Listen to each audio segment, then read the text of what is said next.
Hello and welcome to Roll for Topic, a roundtable discussion about topics related to running role-playing games. I'm Chris Salzman. And I'm Andy Rao.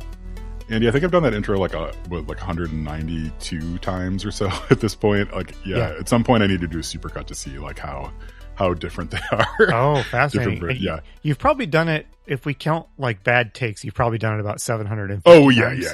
Yes. Well, we won't talk about that. That just goes into the memory hole. So let's see. So we were chatting before we jumped on, and you had mentioned that you had a kind of a surprise topic for us that we were just kind of do live on air. So I'm going to hand it just directly over to you, and you can take it away. So first off, let's start before we jump into the topic I had in mind. Yeah. Let's just do a quick update on where we are, because do I kind of correctly surmise that we've had a little bit of a light year as far as GMing goes? Yeah. Is that true for you? It's true for me. Yeah. So, this is by way of an explanation. So I was doing my taxes last week, like the day before they were due or something. Course, obviously. Yeah, I think maybe even on the day. And I was going through all my taxes and stuff like, oh, I had 3 different jobs last year. Right? Yes.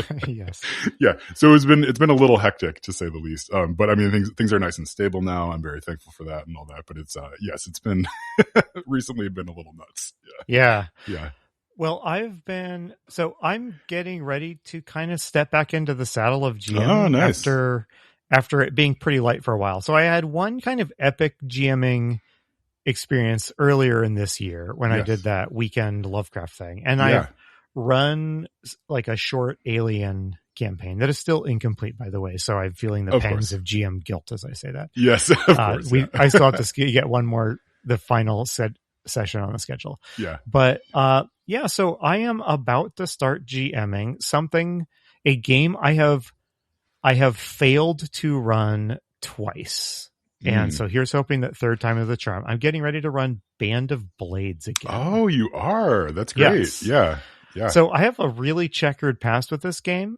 I ran an online game that went for a while and I would say was quite successful. And it sort of fell apart due to, it's like someone moved out of the country and I tried again a couple of years later, and this time it fell apart because I'm a flaky GM. Okay. And I just find it difficult to remember to schedule games, and at a certain point, momentum is just permanently lost, right? Yeah. And people have moved on with their precious free time. Mm-hmm. Yeah. So those were both online attempts to run Band of Blades. I did learn a lot from each of them, even the short one. But this time I'm running it locally with some in-person people. Yeah. Which I am hoping is maybe the magic ingredient to help this game that I'm obsessed with, but also intimidated by and annoyed with. I'm hoping this will be the magic ingredient that makes it click. So, yeah. Why are you obsessed with this game, right? Like this is like, I mean, trying to run this 3 times, like there's something there that you clearly need to get out of it. I mean, that's a great question. So I have never encountered a rule system like the Blades in the Dark system that powers Band of Blades that is more exciting and frustrating at the same time. And it's just a mix. It is a game that has hundreds of pages of rigid procedures to follow. Mm-hmm. And yet it is also built 100% on judgment calls and off the cuff quick GM judgments. Yes. Yep. And I find that really annoying sometimes, but I have come to really appreciate games that require you to wrestle with them to create the experience that you want to get out of them. Mm-hmm.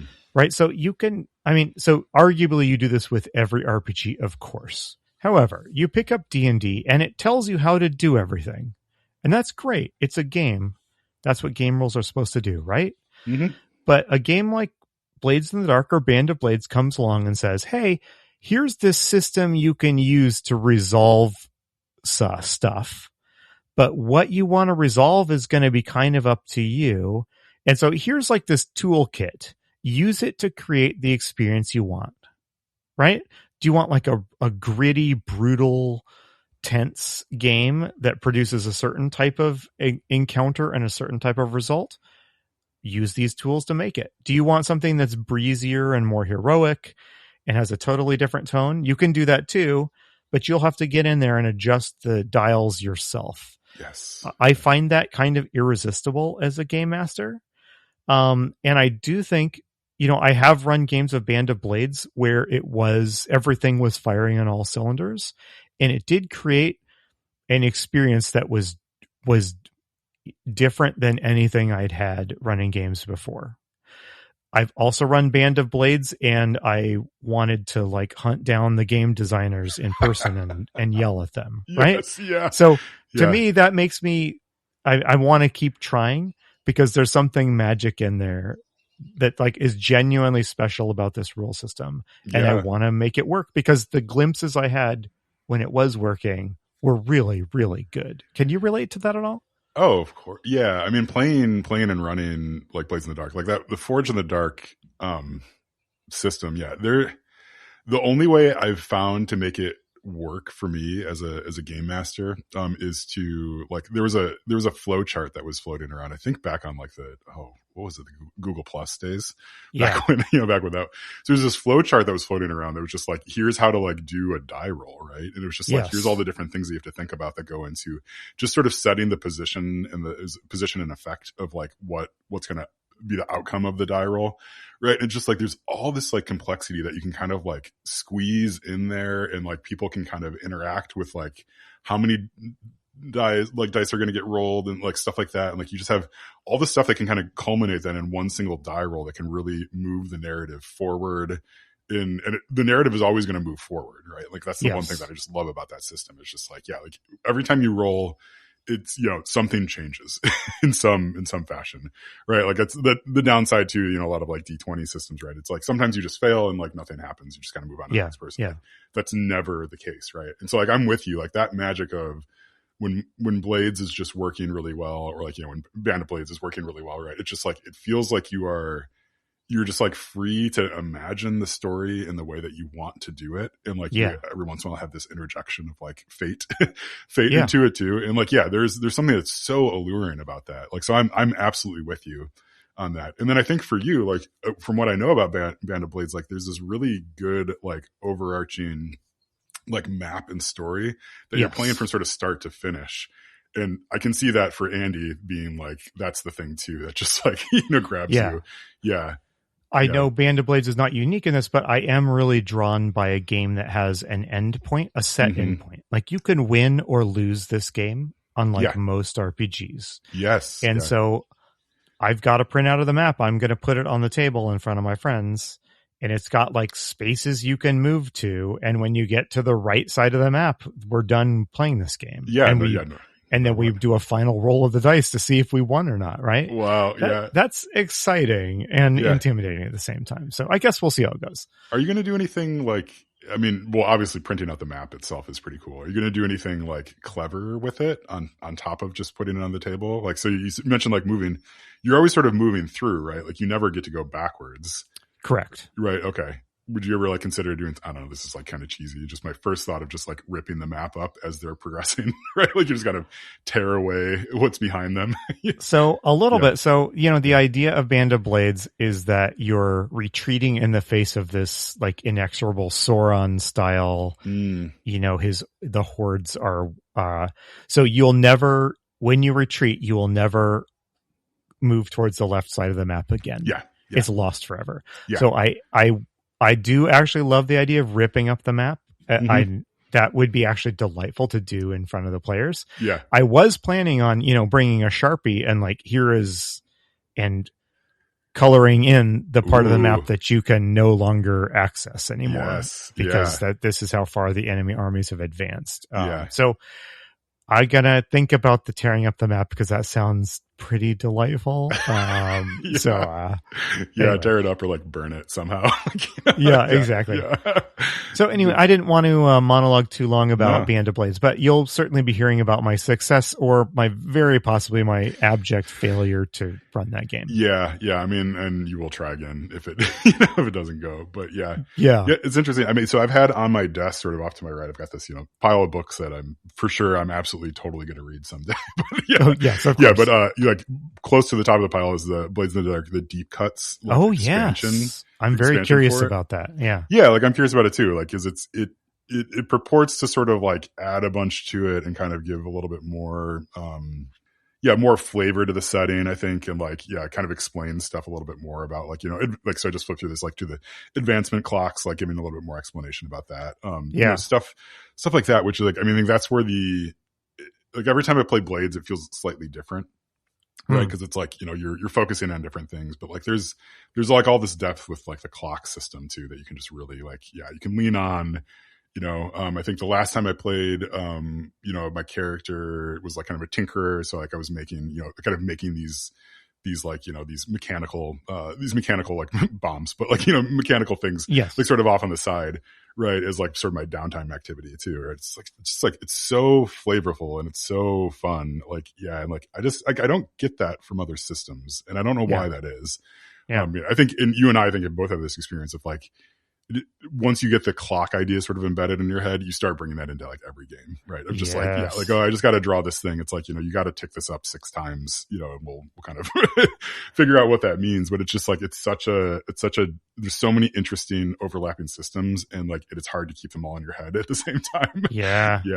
Too. Man, I do truly think that the one thing that's going to stick in this hobby from the whole Apocalypse World inspired games is going to be the clock, right? Like what a simple no brainer idea, but it like will revolutionize like the way you GM. So I'm really intrigued by that Deep Cuts book. I don't own it because I don't plan to run Blades in the Dark anytime soon, but I was pretty intrigued by it because correct me if I'm wrong. It's less a book of like, hey, here's like 5 new classes you can play. And it's more like, hey, the game has been out 5 years. Here's some stuff we've learned about how to work with this rule system. Am I correct in that? There's like 2 parts to it. So there's a setting part, which is sort of like, here's some new backgrounds and stuff like that. And then there's a part 2, which is, the systems, right? So like, that's where I, flip to the advancement stuff. So that does kind of like, just explain more about like, like here's how to use this. Like, here's how to do stuff with, teamwork. Here's how to do, more stuff with your downtime, like all that sort of stuff, which I don't know. Like, I think it's the sort of stuff that I think when you start to run Blades in particular, like, okay, let me take a step back. It feels almost like the Dungeon Master's Guide, right? Like in that, like it's the thing that you really shouldn't start with that. You can just kind of start with the player's handbook, right? And like in D&D, right? And you can run the game just fine, just with basically that and like kind of a general understanding of like how to piece together a game. But like this feels a little bit like that of like, okay, like I'm having this specific problem. Like now there's a book I can go to of like, okay, like I really want to make downtime more interesting. Like give me a little bit more information on that. And then, it is informed by years of people running the game and, like themselves running the game and stuff. I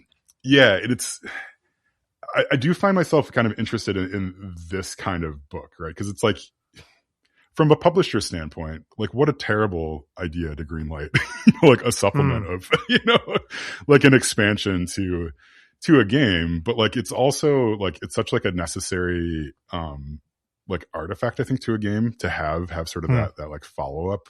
Like my brain's going in a lot of different directions. I mean, I think like the other thing I think about is like if I was going to pick up like a trading card game, right? Like so there's the Cyberpunk trading card game is currently being kickstarted right now, and it's like at $10 billion or whatever, right? It's like the most successful thing in the world, and like my first reaction to seeing that is like, what's this next, like what's the expansion that comes after that, right? You're like, what sort of like are people going to play this game, right? Like that sort of stuff. Anyway, so it's like the existence of a book like Deep Cuts for Blades in the Dark to me says that this is a game that's going to be around for a while, right? Because there's something there that kind of demands this sort of like iteration Yeah. Because like all games need that iteration. I think it's the same way, like this is why D&D has so many different editions, right? So some people will just stick with the first one they ever played, but like that evolution is a good thing, and kind of like in a weird way, it's sort of a healthy thing. Maybe not for your wallet, but like it's a healthy thing.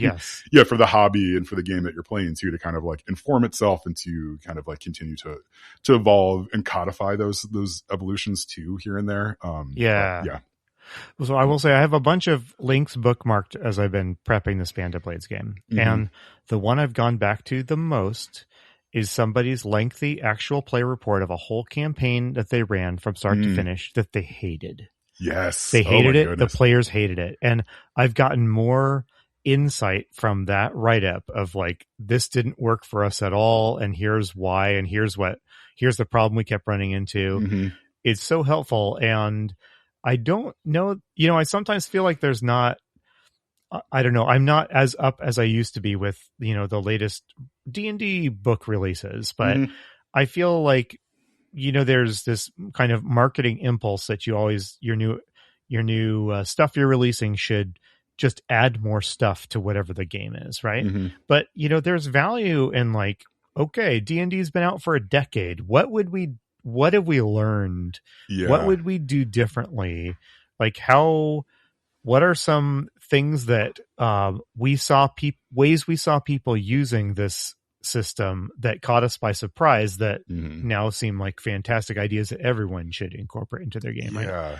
I would love to see a little bit more of that, and a little bit less like, hey, there's 4 new barbarian subclasses in this book and 200 new magic items, right? Yeah. I mean, like I think we've talked about before on the podcast, like the examples of play section, in a lot of books, right? They'll have like a, kind of a narrative focus, like, oh, like, okay, Susan and Jimmy sit down to play this game, right? And like, so on Susan's first turn, she does this, right? Like, kind of just like explains like that. Mm-hmm. It's always like kind of the platonic ideal of like what play should be. It would be fascinating if like, Band of Blades had an expansion and they included that blog post that you're talking about. Like that series of blog posts of just like, here's what went wrong. And like, maybe you have some running commentary on like the side of like, okay, well, like this may have went wrong because they didn't understand this rule or something, but it's like, having that like anti-example too, I think is really, really helpful. Yeah. Right. Cause it's like, I don't know, like, especially in like the D&D, there's like this meme I feel like I've seen this on the Reddit D&D forums. Like I don't spend a lot of time there, but like people will often say that like bad D&D is worse than no D&D. Yeah. Right. Yeah. Like, and everybody like has these like really dramatic, like, I've never had anything near this, like these really dramatic, like awful experiences playing D&D with people. And like, those are very instructive when you have those, like, oh, that wasn't what I wanted out of this. Like, why, like why, what happened there. Right. It's not, and like, hopefully you don't have that as your first experience and you're like, I'm never playing this again. Right? But like, later on you can have that, like, okay, like this didn't work. Like, why didn't it work? Like, what was it? Like, is it just the system doesn't connect with me, or, was it the people, or like, whatever that is. I'm curious, maybe if I can ask a probing question, right? So you've had sort of 2 attempts to run this. Like, do you have a specific couple things that you're going to do differently this time? Other than it being in person, right? I think that's a pretty huge change. It's more that I have an awareness of where the pain points were last time. Like if there were an obvious fix for them, I would make the fix. Yeah. I am hoping that the in-person stuff. So a weakness of online gaming is this sort of collaborative storytelling that these games really require to fire on all cylinders is hard, right? Yes. Because like we've all been there. You say something, there's like, 5 people on the Zoom call just stare blankly and there's like 15 seconds of silence.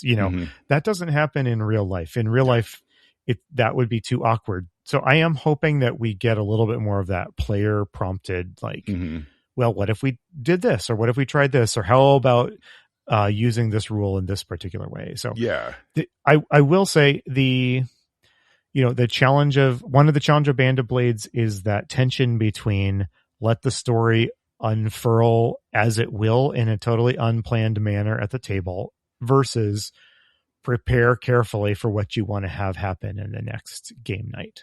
Yes. That's just like a tension. There's like, I think different GMs will land on different sides of that. I'm I am someone who probably works best when the story is unfurling with no planning. Yeah. But my neurotic personality needs the comfort of having done a ton of preparation before I arrive at game night. So I don't know. I am putting a lot of weight on in person, maybe cracking the code here.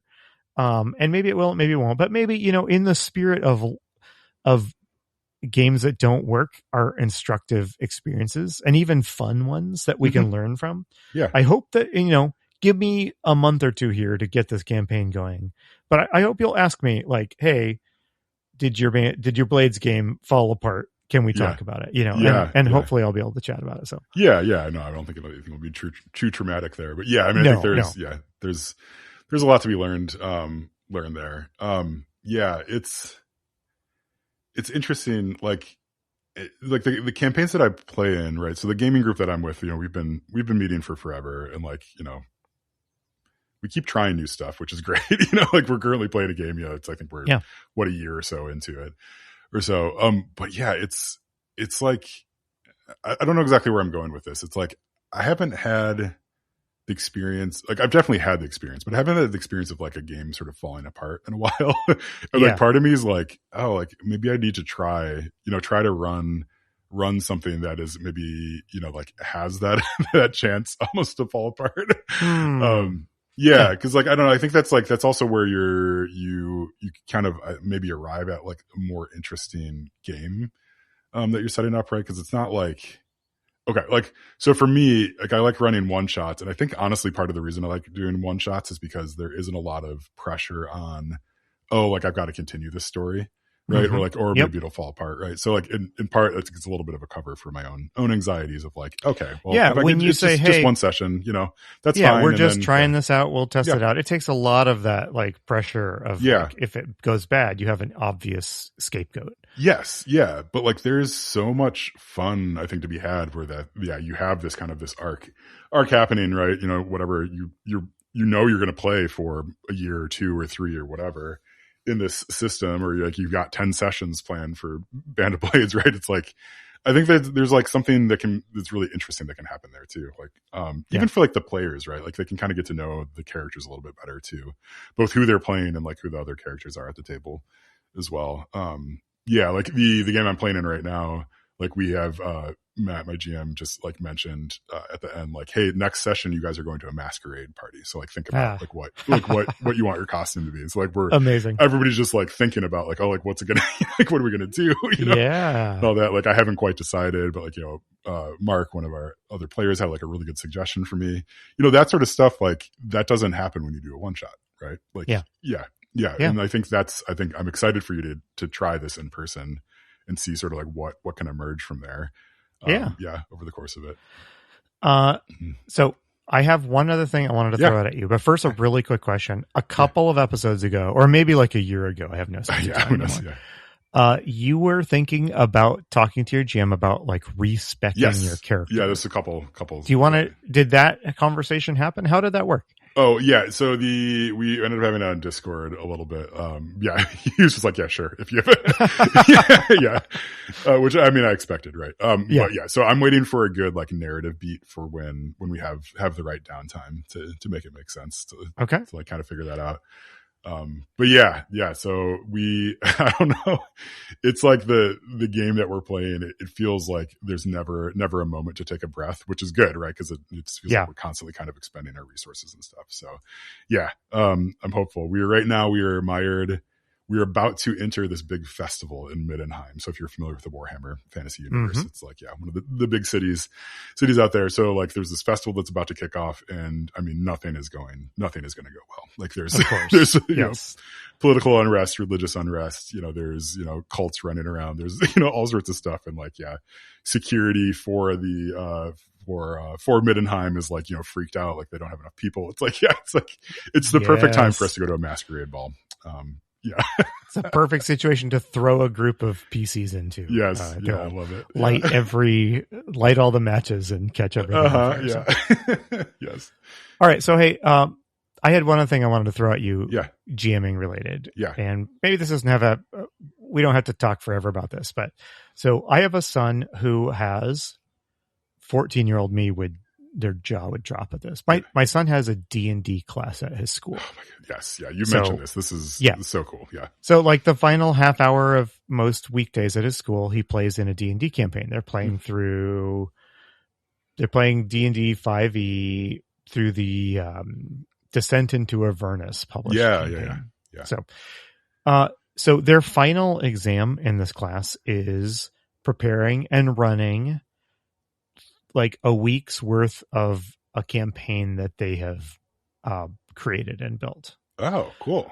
So I've been working with my son about and it's fascinating. I've been asking him what the other players are doing. And I think it's kind of like, just bring to the table whatever you want. Yeah. Yeah. To just run something for us. And it's funny because like my son's adventure he's creating is very much like grounded in the campaign they're already doing. It's like, this would fit into the city of Baldur's Gate where we already are. And someone else is like on a planet where it's like half water and half desert. Like, but so I've just learned something. I have never used a random dungeon generator. Oh, and in fact, I rarely use any kind of random table at all. Mm-hmm. Like occasionally I've used some, but I've certainly never built like an adventuring space with a random dungeon adventuring tool, which are in like a lot of the D&D dungeon master guides. Yeah. And I am a person who is like, well, think plot wise, what is this location you'll be at? Yep. And then I am like, what makes sense for this to be there? And I kind of create the thing based on the fiction. Yeah. My son hits a brick wall when I ask him questions like, what's the story? What are they doing here? What do they want to accomplish? But he is on fire when he can roll on a table that's like, that gives him the dungeon layout that he can then fill in all of the details. But cool. My son needs to roll on the table that's like the next part of the dungeon is a corridor that goes 30 feet forward and then turns left for 20 feet. Yeah. Like that, I would have said that's like anathema to my GM prep style. Yeah. And I've always skipped over that part in any game that has it. But it's just been a wonderful experience to see, like, okay, first of all, I see why this is in the rule book, because for some people, this is what sets their imagination on fire. And I'm just curious if you have ever turned to that page in the Dungeon Master's Guide and created a dungeon by rolling on a couple of subsequent tables of like, what size room is it? What's in the room? That sort of thing? No, I mean, yeah, I think I'm with you. That doesn't really appeal to me. But I don't see why not. Right? It's like if it's cleverly done, like, I mean, it sounds good. I mean, to me, that feels more like a board game, I think. And there's like a mental shift for me of like a certain amount of like intent, like authorial intent almost, of like, oh, like, I mean, for this to feel pure to me, like I need to sort of draw it out myself or whatever, or, use sort of a map that's been drawn by, by a blessed creative team, something like that. Right. Yeah. I will use those random tables for like encounters and magic items and stuff like that. Cause I find that fun. Like, and I don't try to hide it. Like sometimes I'll write it myself. Sometimes it'll be like, oh, hey, like in the book, like, we've got, there's 100 magic items. Let's just roll to see which one you get. Like that sort of stuff. But yeah, that's interesting. So he rolls on that to kind of get the shape of the dungeon. And then does he manipulate it then from there? Add story stuff or what? Yeah. So there's a lot of detail I won't go into about my son. So he mostly sticks with what he rolled. Yeah. So just to briefly simplify this, so his adventure he's creating, it's like a wizard's mansion. Nice. And then there's like a dungeon level underneath it. Yeah. Yeah. And so there is a book, it's called, I'll just plug it here. It's called Into the Cess and Citadel, which is a book about running urban campaigns in role-playing games. It's like system neutral. Yeah. Anyway, there's like 2 pages in that 300-page book that are about like randomly generating a building. Yeah. And you do it by like, you create the layout of your building by just like putting some rolling some D6s and then putting them into a pleasing shape in front on the table in front of you. And then whichever face of each die is pointing up, you just check the table to see, oh, this is a bedroom. This is a laboratory. Wow. You know, that's interesting. Yeah. So we went through that process, and he just used that as rolled, and then we turned to the 5e 2014 5e DMG to build a dungeon underneath where, and that's where you roll like, okay, this corridor extends for 50 feet. Yeah. Now there's a big circular shaped room. Now there's, you know, and he didn't need that. He was fine using those layouts as is. And then he took over and is like, okay, what monsters am I going to put in here? Yeah. What are the details of the rooms that are cool? Yeah. But I do think we all need like something to get us started. For him, it's like, I can't come up with a layout by myself. I can do everything else by myself. Give me the layout. So like for him, getting the layout was what he needed. I suspect we all have something that like we need help getting over some initial hurdle, and then we can take it from there. But it's going to be different for all of us, like what that hurdle is that we have to get over, right? So it's totally true. Yeah. Yeah. This is I'm taking a wood carving class on the side. So like this is like, you know, carving wood with like gouges and chisels and stuff like that.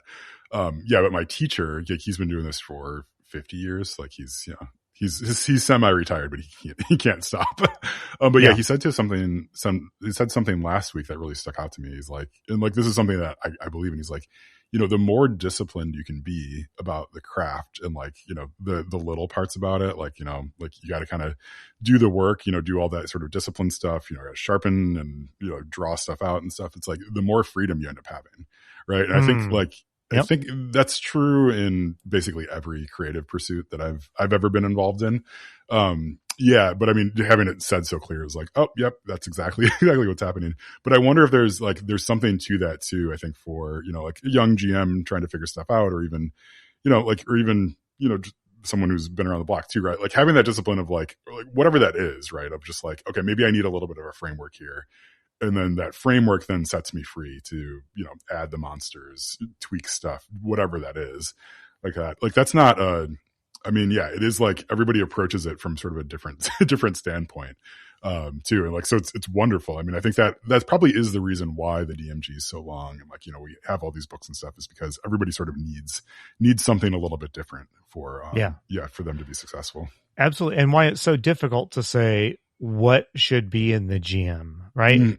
Like, or the DMG, I mean. Yeah. So I have a memory. I didn't enjoy being in 8th grade. I mean, who does? Yeah, I didn't. And I had a super jerk 8th grade teacher. And to this day, I remember an experience once where whatever it was towards the end of the day, it was like the art section of the day. And we all got a big blob of like clay or Play-Doh put in front of us. Yeah. And he was like, everyone has to make something by the end of this period. I'm going to walk around at the end of this. You can make whatever you want. And so at the end of that 45 minutes, I had gone through like 12 things that I thought were terrible, and I had smushed up again. I had nothing. I had an amorphous blob of clay. What I needed was for someone at the beginning of that to say, make a person, make a structure. I would have spent 45 minutes making a really intensely cool whatever that was. But that was my hurdle. I needed some kind of like boundaries or limit drawn. And that was it can be a freeing thing to be told, here's the limits, the boundaries around your art or your thing that you're making. Right. So, I guess all that to say, it was fun after, I don't know, 40 years of owning the Dungeon Master's Guide to discover that there is like a use in here that I will never be able to really appreciate, but that is here for a reason because other people are inspired by it. So that was kind of neat. And it also made me feel, you know, I'm the sort of tedious gamer that complains about what Wizards is doing right or wrong all the time. But it is a little bit of a humbling experience to be like, okay, this was wrong for me. I don't need this section of the DMG. I don't need this 20 pages. But for somebody else, this is what actually helps them be a successful GM. And so who am I to critique that, right? Oh, I love that. That's great. Yeah. So cool. Anyway, that's it. Yeah. And I think we probably both got a run here. So do you want to wrap us up? Yep. Yeah. Thanks. It was a good conversation. Yeah, I appreciate you bringing a couple of good topics to talk about. And I will for sure be asking you about the Band of Blades thing. Yeah. I am already regretting that I asked you to do that. So just you put yourself on blast there. But yes. Cool. All right. Well, that does it for us. You can always catch Andy over on his other podcast, Zombie Strains, with John Corey. Right. It is great. Yeah, go take a listen. And I think that is it. So I've been Chris Salzman. I've been Andy Rao. Remember, if your player's having fun, you're a great GM.